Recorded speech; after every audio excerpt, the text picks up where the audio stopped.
most people think of a brand as like your emblem or your logo, right?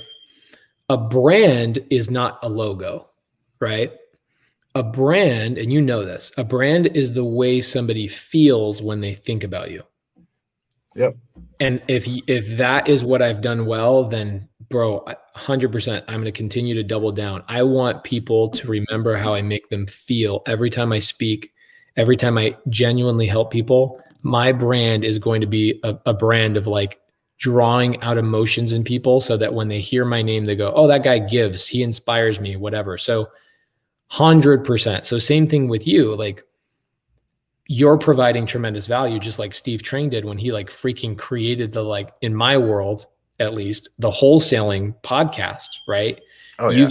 You've taken that as inspiration and now you're doing other things. You're giving people emotions that they weren't feeling 45 minutes ago or an hour ago.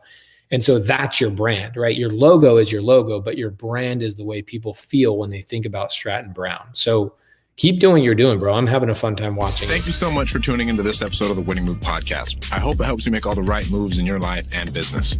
Please make sure to go like and subscribe on any podcast platform that you're listening to. And make sure to go follow me on Instagram at StratDaddy. Thank you guys so much. I'll talk to you soon.